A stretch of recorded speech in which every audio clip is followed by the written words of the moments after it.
చైతన్యరథం ప్రేక్షకులకు స్వాగతం, నమస్కారం. తెలుగుదేశం పార్టీ ఆవిర్భావ దినోత్సవం సందర్భంగా 1982 ముందు 1982 తర్వాత తెలుగుదేశం పార్టీ అధికారంలోకి వచ్చాక, అధికారంలో రాకముందు తెలుగు రాష్ట్రాలు విభజిత ఆంధ్రప్రదేశ్ కానివ్వండి, రాజకీయాలు, అభివృద్ధి, సంక్షేమ కార్యక్రమాలు ఎలా ఉన్నాయి, ఎలా జరిగాయి, ఎలా జరుగుతున్నాయి అనే అనేక విషయాలు తెలుసుకునేందుకు మన ముందు సీనియర్ జర్నలిస్ట్ డివి శ్రీనివాస్ గారు ఉన్నారు. వారిని అడిగి మరిన్ని విషయాలు తెలుసుకునే ప్రయత్నం చేద్దాం.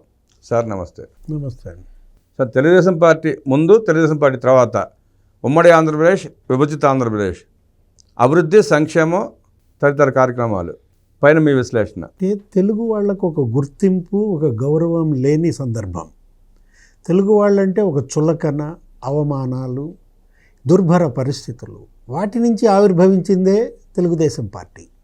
అప్పట్లో ఏంటంటే ముఖ్యమంత్రుల్ని వాళ్ళు ఇష్టం వచ్చినట్టు మార్చేయటం, హైకమాండ్ కాంగ్రెస్ పార్టీ. ఆ తర్వాత ఇక్కడ ముఖ్యమంత్రులుగా చేసినటువంటి వాళ్ళని బహిరంగంగా ప్రజల ముందు అవమానించటం. ఈ పరిస్థితుల్లో తిరగబడ్డారు, ఒక చైతన్యవంతులయ్యారు. ఈ తిరుగుబాటుకు, ఈ చైతన్యానికి ఒక నాయకుడు, ఒక పార్టీ ఇవాళ కారణమైన పరిస్థితి. తెలుగుదేశం పార్టీని ఒక రాజకీయ పార్టీగా చూడకూడదు. అదేంటి, అదొక ప్రజా ఉద్యమంగా చూడాలి, ఒక చైతన్య పతాకంగా చూడాలి. ఏ ముహూర్తాన ఆ పార్టీని ఎన్టీ రామారావు పెట్టారో కానీ ఆ ముహూర్త బలమో, ఆ సంకల్ప బలమో ఇవాళ మరి 44 ఏళ్ళుగా ఆ పార్టీ మరి ప్రజలలో చిరస్థాయిగా నిలిచిపోయిందంటే దాని వెనుక ఒక పట్టుదల, దాని వెనుక ఒక సేవా గుణం. ఇదేంటి, ఇది రాజకీయాల కోసం వచ్చిన పార్టీగా, ఇది ఒక పదవుల కోసం పుట్టిన పార్టీ అంతకంటే కాదనమాట. ఇదేంటనమాట, ఒక సామాజిక మార్పు కోసం వచ్చిన పార్టీ. అంటే ఎన్టీ రామారావు అప్పట్లో ఒక కళాకారుడిగా, ఆయన కళాకారుడిగా ఉంటూనే కళ కోసమే కాదు, సామాజిక స్పృహ కోసం అంటూ ఆయన ఏం చేసేవాళ్ళు, ప్రజల్లో నుంచి విరాళాలు స్వీకరించి, జోలెబట్టి విరాళాలు సేకరించి కేంద్రానికి ఆయన పంపిన విధానం, విపత్తుల్లో ఆయన అండగా ఉన్న తీరు, అప్పట్లో రాయలసీమ క్షామం. ఎన్టీఆర్, ఏఎన్ఆర్ సినీ పరిశ్రమ తరపున మమ్మల్ని ఇంత చేసిన ప్రజల రుణం తీర్చుకోవాలని జనంలోకి వెళ్ళి జోలిపట్టి విరాళాలు సేకరించారు. అసలు ఇప్పటికీ ఎన్టీఆర్ పేరు మీద ఒక పోలీస్ రక్షణ నిధి ఉంటుంది. ఇక్కడ డిఫెన్స్లో, కేంద్రంలో ఆయన విరాళాలు ఇచ్చిన పోగు చేసిన సొమ్ముతో ఇప్పటికీ ఎన్టీఆర్ పేరు మీద ఉంటుంది. అది ఎన్టీఆర్ పోలీస్ ఫండ్ అంటారు. అదే కాదు, దివిసీమ తుఫాన్ మీకు తెలుసు, ఆ విపత్తులో వేలాది మంది చనిపోయారు. అలాంటి పరిస్థితుల్లో ఏఎన్ఆర్, ఎన్టీఆర్ జోలిపట్టి విరాళాలు సేకరించి ఆ రోజు ఆదుకున్న తీరు, అండగా నిలబడిన తీరు, అంటే అదొక సామాజిక బాధ్యత. ఇది ఇప్పుడు వచ్చింది, ఏది కార్పొరేట్ సోషల్ రెస్పాన్సిబిలిటీ అని, సిఎస్ఆర్ అని చెప్పి ఏదో ఒక పన్ను వేయడం, లేకపోతే ఈ వేల కోట్లు, లక్షల కోట్లు వచ్చినటువంటి పరిశ్రమల అధిపతులు 1%, 2% ఎంతో కొంత ఇవ్వడం, దాంతో గ్రామాల దత్తత, ఏదో మౌలిక సౌకర్యాల కల్పన, వీటన్నిటికీ అప్పట్లోనే ఆద్యులుగా చూడాలి వీళ్ళని. పునాది పడింది అప్పుడు.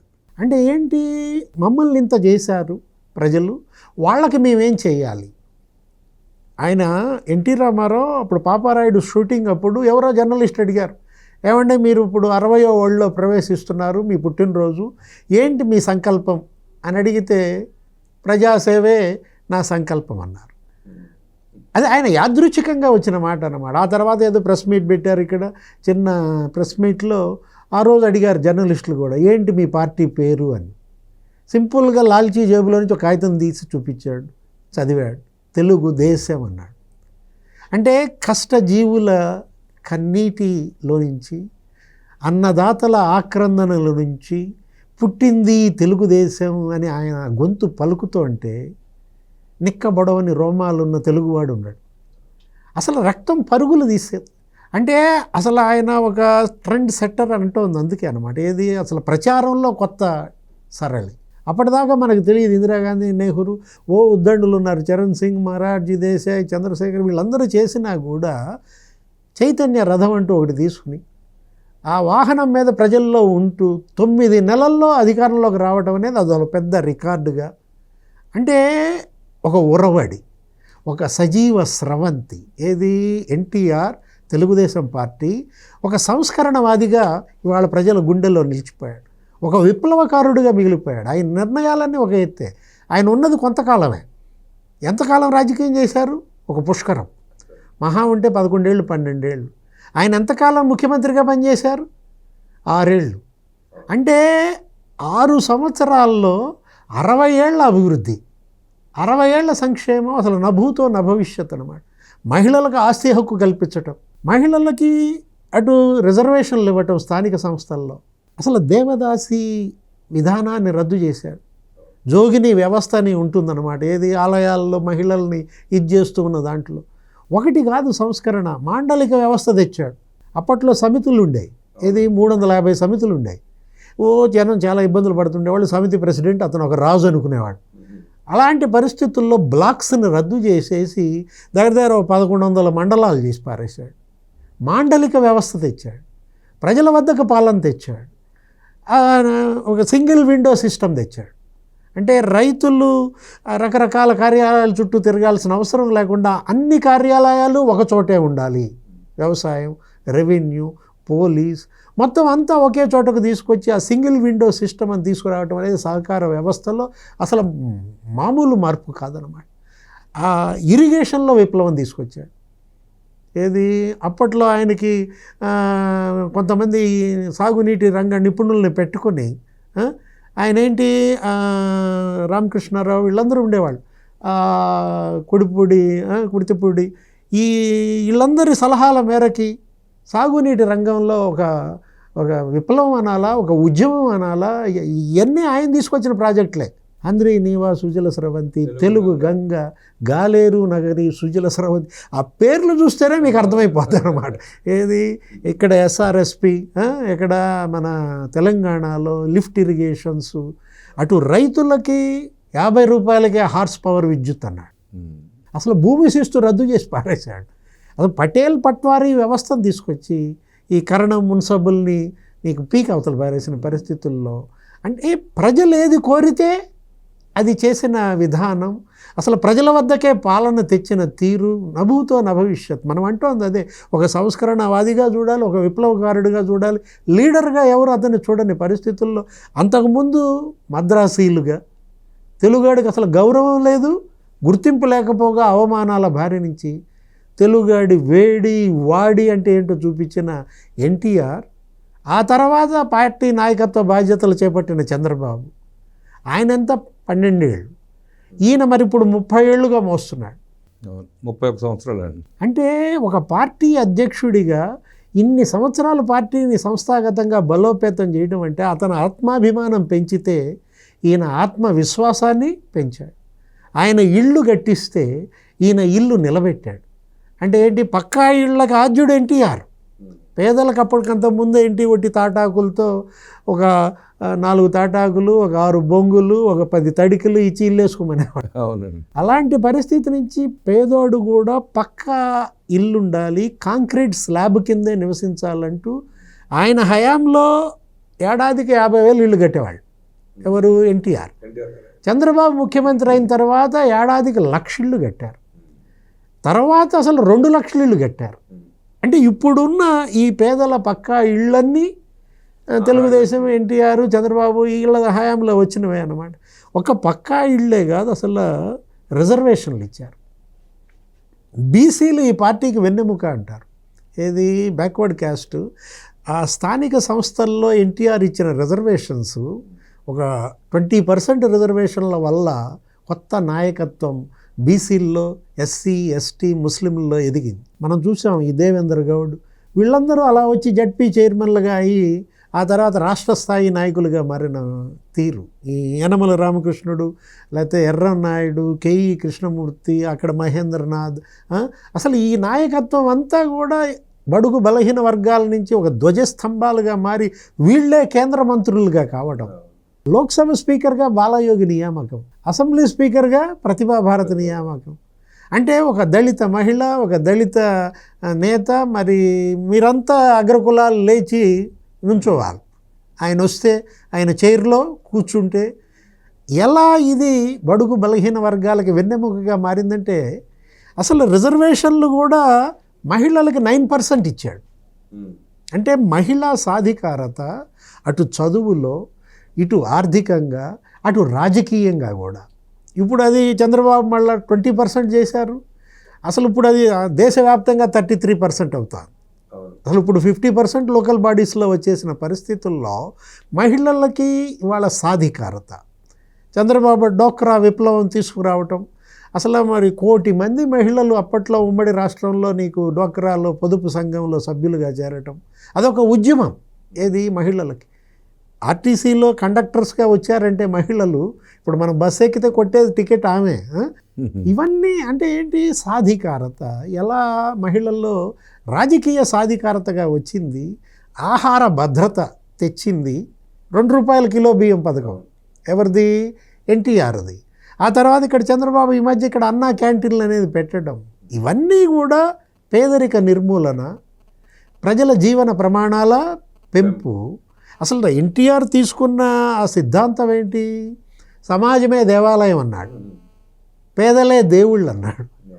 అంటే మానవ సేవే మాధవ సేవ అని మనం ఎప్పుడో వింటూ ఉంటామే, మొదటి నుంచి కూడా అది మన పురాణాల్లో ఉన్న అంశం.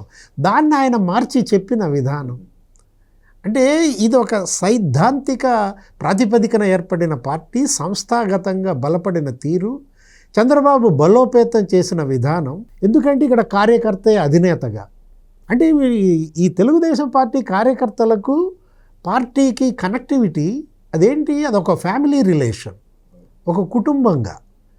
అక్కడ కుటుంబ పెద్దకి ఏదైనా అన్యాయం జరిగితే అసలు వీళ్ళు లబలబలాడతారు.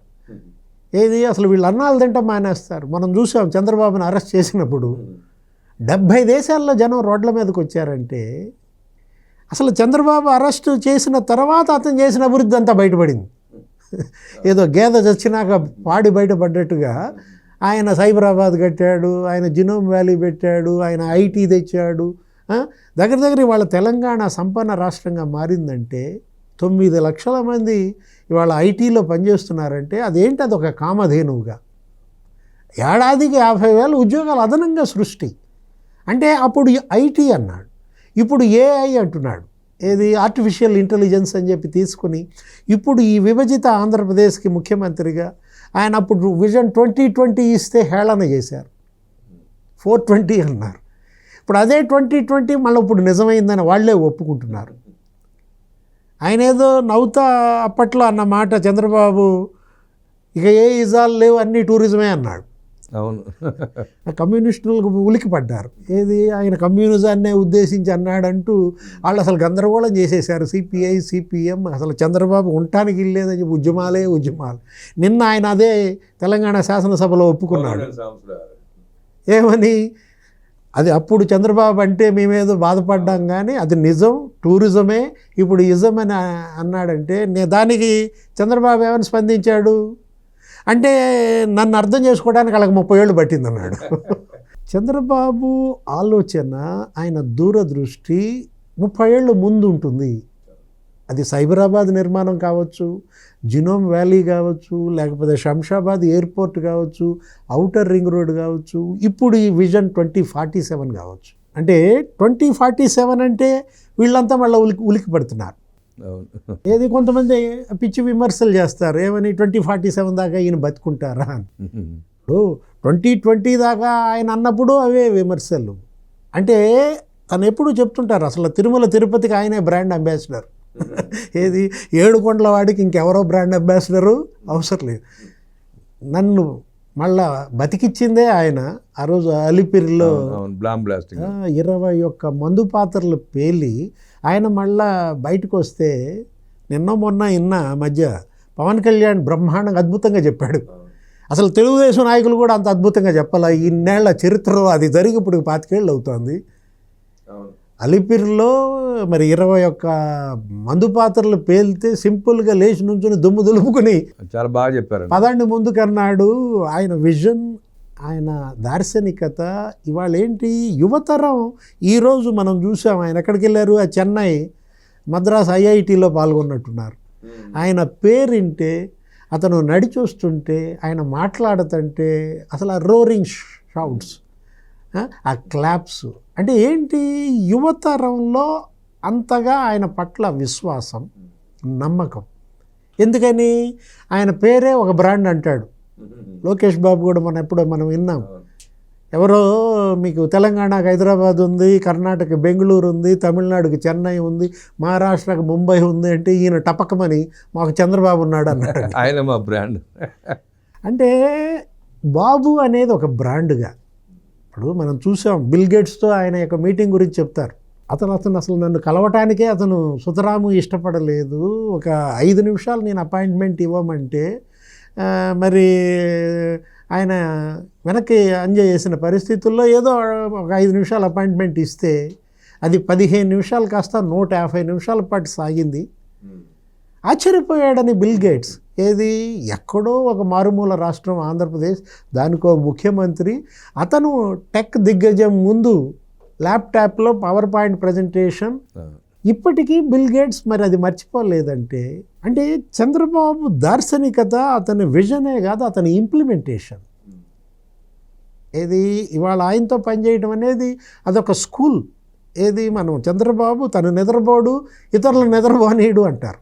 నిన్న కూడా మాట్లాడుతున్నారు ఏమని ఆ కలెక్టర్ల కాన్ఫరెన్స్లో అనుకుంటా. పోయినసారి నేను ఒక్కడనే పరిగెత్తా, మీరందరూ నాతో పాటు పరిగెత్తలేకపోయారు, నేను దెబ్బతిన్నాను, ఇప్పుడు నేను పరిగెత్తడం కాదు మిమ్మల్ని పరిగెత్తిస్తానంటూ అదొక రేస్. ఏంటి అదొక పరుగు పందెం. అభివృద్ధిలో పరుగు పందెం, సంక్షేమంలో పరుగు పందెం అన్నమాట. ఇవాళ చంద్రబాబు, ఎన్టీఆర్ ఇవాళ 2 కళ్ళుగా తెలుగుదేశం పార్టీని ఇవాళ ఈ విధంగా 44 ఏళ్ల ఈ ప్రస్థానం, ఈ ప్రయాణంలో ఇవాళ మరి లోకేష్ బాబు ఒక త్రినేత్రంగా మారాడు. ఏది 3వ కన్నుగా ఇవాళ తెలుగుదేశం పార్టీకి లోకేష్ కన్నెర్ర చేస్తే రెడ్ బుక్ అంటున్నారు. ఆయన యువగళం పాదయాత్ర మొత్తం యూత్ అంతా ర్యాలీ అయిన పరిస్థితి. ఆయన నడవనివ్వలేదు. అతను రాజ్యాంగం పుచ్చుకొని నడిచాడు. రాజ్యాంగం పట్టుకుని నడిచినా అడ్డం పడ్డాడు. జీవో 1 తెచ్చాడు, ఆయన స్టూల్ లాక్కున్నారు, ఆయన మైక్ లాక్కున్నారు, సౌండ్ వెహికల్ సీజ్ చేశారు, బాల్కనీలో ఎక్కి మాట్లాడాడు. అంటే అతను ఒకటే మాట అన్నాడు, రాజ్యాంగం మీరు కనుక అతిక్రమిస్తే రెడ్ బుక్ అన్నాడు. కార్యకర్తల సంక్షేమ నిధి అని ఒకటి పెట్టాడు. అసలు ఏ పార్టీకి ఇంత సంస్థాగత బలం లేదు. అదే మనం అనుకున్నది. కార్యకర్తే ఈ పార్టీకి అధినేత అంటే ఈ కార్యకర్తలు అసలు ఏ పార్టీకి దొరకరేమో. ఎందుకంటే మనం చూసాం, మెడ మీద కత్తి పెట్టినా జై జగన్ అనలేదంటే ఆ చంద్రయ్య యాదవ్. అంటే ఇలాంటి కార్యకర్తలు ఏ పార్టీకి ఉండరంటోంది. అందుకే కోసి పారేశారు. కానీ ఆ గొంతు నుంచి జై చంద్రబాబు అనే వచ్చింది కానీ జై జగన్ అని రాలేదు. అంటే అనేక ఆటుపోట్లు ఈ పార్టీ ఎదుర్కొంది. సంవత్సరంలోనే దీన్ని చంపేయాలని చూశారు. ఎన్టీ రామారావు కృష్ణ పాత్ర ఒక 25 సినిమాలు వేసి ఉంటాడు. ఏది ఇక అందుకే ఈ పార్టీకి కృష్ణుడి పోలిక వచ్చినట్టు. కృష్ణుడిని కూడా ఇలాగే చంపేయాలని చూస్తారు. చిన్నప్పుడే ఆ బాలకృష్ణుడిని ఆ పూతనని లేదా ఇంకో రాక్షసుడని ఆ కంసుడు ఎవరో ఉండేవాడు మేనమామ చంపేయాలని చూస్తే వాళ్ళని చంపేస్తాడు కృష్ణుడు. అట్లాగే ఇందిరాగాంధీ దగ్గర నుంచి రాజశేఖర్ రెడ్డి ఇప్పుడు జగన్మోహన్ రెడ్డి తెలుగుదేశాన్ని చంపడానికి చేయని ప్రయత్నం లేదు. అంటే ఇవాళ వీళ్ళంతా అంతమయ్యారు కానీ తెలుగుదేశాన్ని అంతం చేయలేకపోయారు. కారణం ఏంటంటే దాని అధినేత కార్యకర్త. వాళ్ళు ఒక ట్రస్ట్ పెట్టి ఆ కార్యకర్తల సంక్షేమం కోసం ఆ ట్రస్ట్ ద్వారా అటు చదువు, ఇటు వైద్యం, అటు ఆర్థికం, వివాహం, ఉద్యోగాలు కూడా ఇప్పించటం. ప్రమాద బీమా.